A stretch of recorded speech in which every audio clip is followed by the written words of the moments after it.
This video is phase 2 of the PFC goal review. And in the first review, the history of the goals was covered from June 2009 to several revisions over a 5-year period, and up until the current 5 goals or 5 goal categories and goal statements were adopted in the first few months of 2012. I think some people feel like there is a misalignment between the mission and goals of the coalition and what actually occurs within the projects and the development of the recommendation reports. So I'd like to cover a few things as background and see if we can't highlight some potential causes or reasons to explain that perception from coalition members. In July of 2013, the coalition convened a special meeting, and the motivation for the special meeting, which was coalition members only, was to re-energize the coalition and identify issues that needed to be resolved and addressed in order to continue the good work of the group. In preparation for that meeting, I had asked members to complete a survey, and the survey was a review of the 5 goals, and I asked each person to rate the relative importance of each of the goals to them and their constituents, and the ranking was a value from 0 to 100. The total sum across all 5 goals needed to equal 100, and if the person felt that all goals were equal, then a value of 20 would be assigned to each goal. 10 people responded to the survey, and at the time that was approximately 80% of the voting members for the coalition.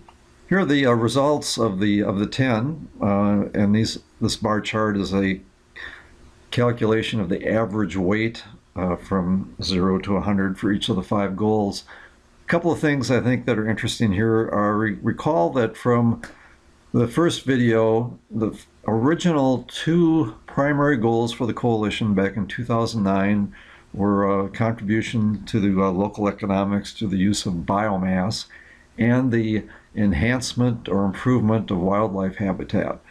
The other 3 goals, access and recreation, wildfire and watershed health, came at different times over the following 3 or the subsequent 3 or 4 years.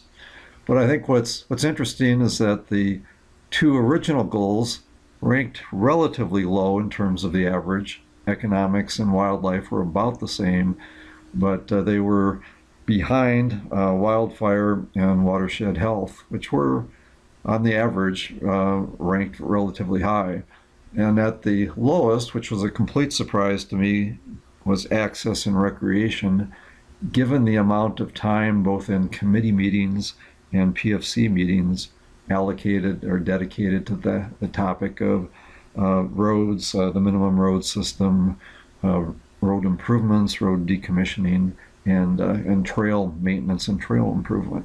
Now, it is important to remember that we don't vote based on the average, and so a little bit of detail for each one of those categories, I think, can highlight some of the discussion issues and process issues that the coalition has encountered, even in the most recent project, the recommendations for the Middle Fork of Weezer River. So let's take the wildlife first. Wildlife habitat, as I mentioned again, was one of the 2 primary goals when the coalition first started, and these charts will all have the same format. The relative performance is a value between 0 and 100, and this is essentially a histogram tabulating the frequency, the number of people that assigned the various values that you see on the chart's x-axis. So for wildlife, again, 20, if you rated everything equally, all 5 equally, 20 would be the dominant bar on the bar chart.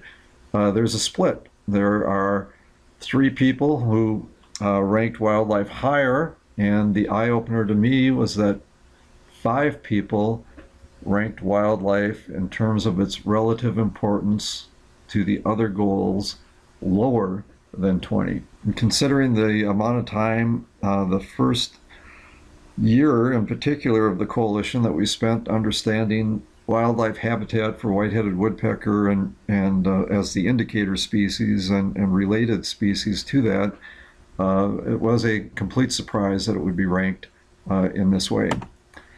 The companion original goal, restoration economics, I think is also revealing. We have 2 extremes and then a scatter in between. One person ranked it as 40, very important compared to their perception of the value in relation to the other goals, and one ranked it as 5 and 3 as 10. Access and recreation continues the unexpected results. No one of the 10 ranked it higher than 20, and 8 out of the 10 ranked access and recreation less than 20. And I say this is a continuation of the surprise on my part, considering the discussions dealing with roads and trails and the difficulty in reaching consensus on project recommendations for the minimum road system within the project landscapes. Wildfire shows somewhat of a consistent trend, with the exception of one person. 9 ranked it as 20 or above, and the highest was 35. And finally, watershed health, particularly in Lost Creek, Boulder Creek. I think watershed health objectives were a challenge for the coalition to reach consensus. And as you look at this histogram of the survey responses, I think it can explain or at least document why that's true. One member ranked it as a 50. That's half of the total 100 that could be allocated to the 5 goals in the survey. And one ranked it as 10.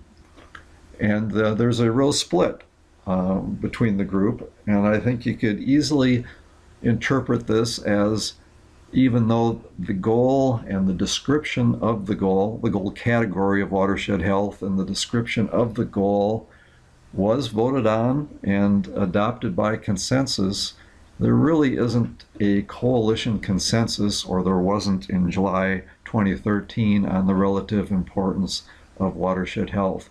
And remember, when I calculated the average and showed that in the beginning slide, this appeared as the highest rank, and I think it misleads the viewer into thinking that there is a consensus that watershed health is indeed the most important.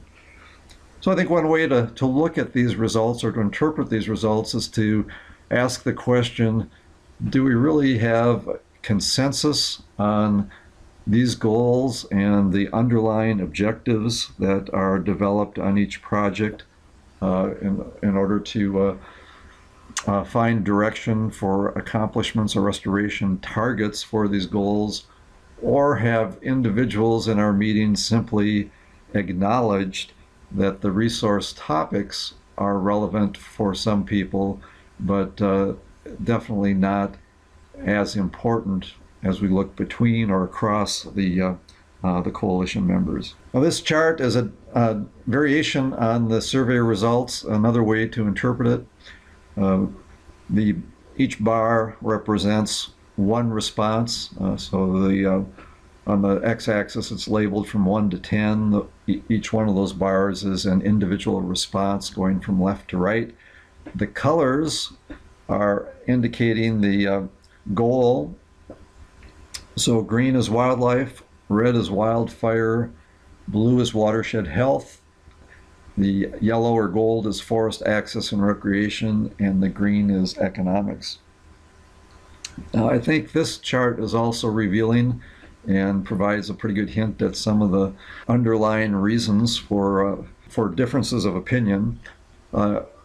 Note for economics, for example, respondent number 7, PFC member number 7, whoever that may be, assigned pretty high weights to 3 goals, but a 0 to economics. That goal had a relative importance to them and their constituents of 0. For forest access and recreation, for that same person, that's also true. They rated that as a 0, as did 2 other people. So I think this is a little bit of a challenge to understand that we spent 3 meetings in 2012 talking about goals, working through the language, reviewing drafts, and adopting them by consensus, by unanimous vote.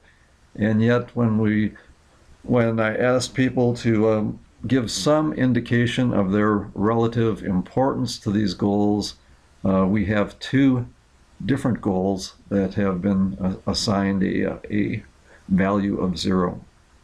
Now, this survey is over 2 years old, but I think based on the more recent experience of developing project recommendations for landscape number 3 in Middle Fork of Weiser River, I think the underlying differences of opinion are still present among the coalition, and this probably contributes to some of the frustration and also to the lack of participation of some groups.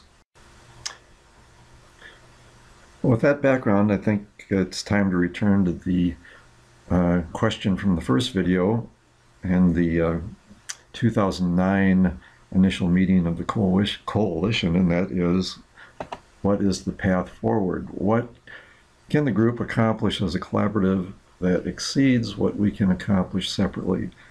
Not only for the existing members is this an important question, but to try to broaden the membership and encourage other organizations and individuals to participate.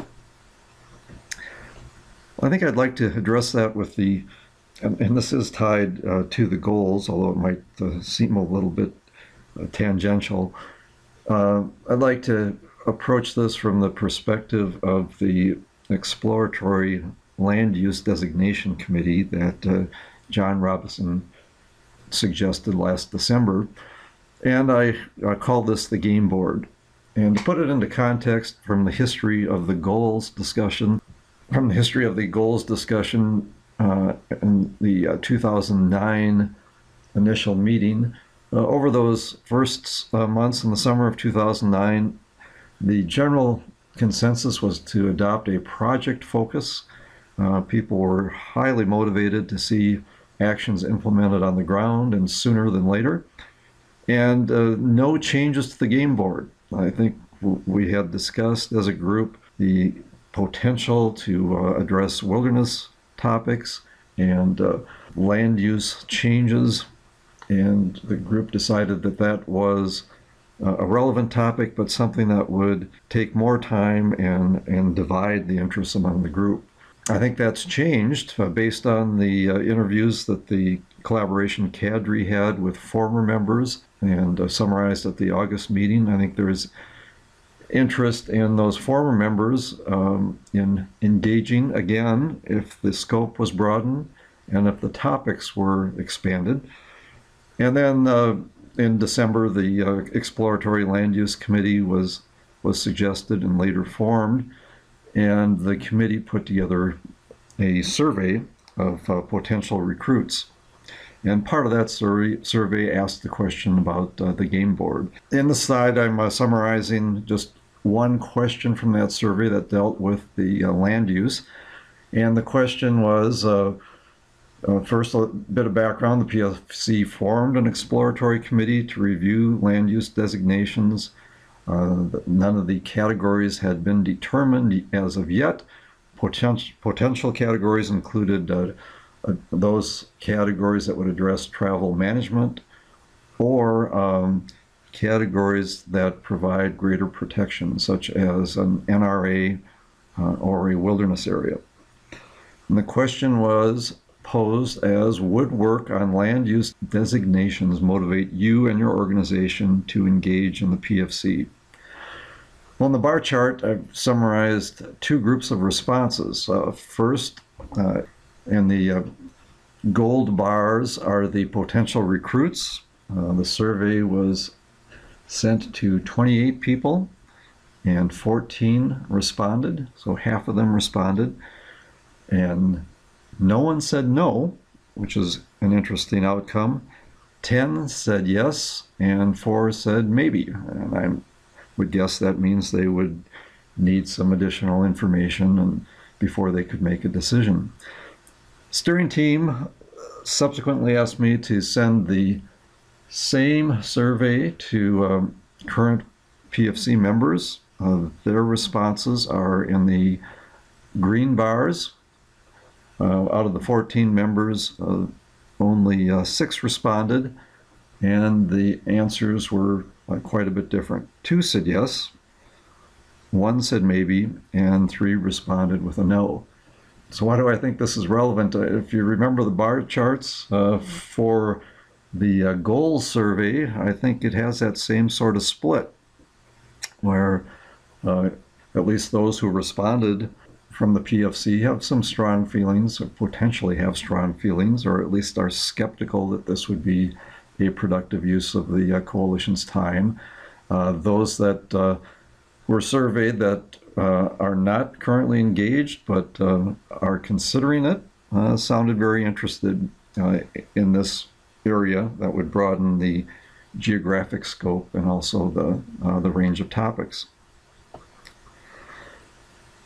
So I was thinking a little bit more about John's suggestion and the Exploratory Land Use Designation Committee, and recalled that the Northeast Washington Coalition several years ago presented their work at a conference. It was, I think, sort of the prequel to the Idaho Forest Restoration Partnership's annual conference. And they described their early activities in developing projects, and with some successes, the Colville National Forest asked them to help with a review and amendment or modification, revision, I guess I should say, to their land and resource management plan. And they did an interesting thing, and they proposed or focused on 3 categories and came to agreement on 3 land use designations. Wilderness, which was about 215,000 acres, active management, 347,000 acres, and a category of restoration, 279,000 acres. And I believe the restoration category focused primarily on large tree size class stands, encouraging old growth, and then reducing fuels and reintroducing a fire regime into those areas of the forest. So I think when posing the question in the survey about land use designations, perhaps it was a little bit too narrow, and current members had somewhat of a negative response. But I think it also is interesting because the coalition definitely has people that are interested in wilderness, and we've, over the past 6 years, have more or less channeled them into restoration. We also definitely have people that are interested in active management and commodity production, and we've channeled them into restoration. And I think this reflects some of the responses from that survey back in 2013, where perhaps not everybody gets anything that they want, or marginally get what they want. So I think this is one thing for the PFC to consider as they explore whether or not to dive into land use designation. I think the caution flag here is that there needs to be something for everybody. If you focus on wilderness, we will undoubtedly attract more people, but I think the discussions are going to be very similar to the discussions we've had over the years on what we've called road and recreation infrastructure. it will tend to be contentious and divisive and not really address the underlying issues or interests of all members. So these may not be the categories, but I think this is one example to consider as the exploratory committee continues its work and tries to decide whether or not to dig deeper into this topic. If that committee does, I mean, here is one suggestion, and that is reviewing the current land and resource management plan for the Payette. There are 3 management prescription categories that I think would be of interest. 1.2 is the acres currently recommended for wilderness. This was a recommendation back in 2003, so there's been 215,000 acres kind of parked in that category, primarily made up of the needles, and it's close to 92,000 acres, and the CSESH, which is about 115,000 acres. So for specific examples, that would be an area to consider.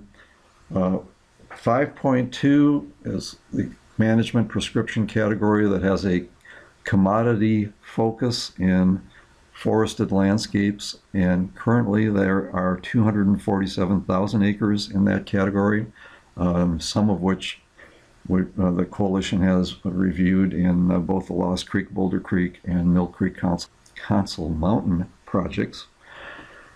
And 5.1, that category is acres with a restoration focus in forested landscapes, and that's 193,000 acres. So digging into the location and characteristics of those and the management areas that contain those acres may be a place for the exploratory committee to initiate their work. I do recognize also that this can be a touchy subject because in the background for the past 6 years has been the wildlife conservation strategy, which proposes to shift the 5.2 into a 5.1, and I think the coalition has discussed in the past whether or not it would be a good idea to formalize a recommendation or a comment on the draft WCS when it is open for comments again, but that this might be the time to prepare that sort of review. So in summary, I think these 2 videos have gone over a history of the goals, how they evolved for the coalition over the past 6 years, dug into a little bit of the detail on, I used a survey from 2013 to identify some of the underlying issues, and I think helped to identify the lack of consensus on the relative importance of some of the 5 goals in relation to each other, and then also looked at the opportunity to broaden the scope and hopefully broaden the engagement of the participating PFC members by examining the land use designation as proposed in the current exploratory committee. So I think I hope this is helpful background and will provide some food for thought for upcoming discussion on PFC goals, governance, and the future direction of the group.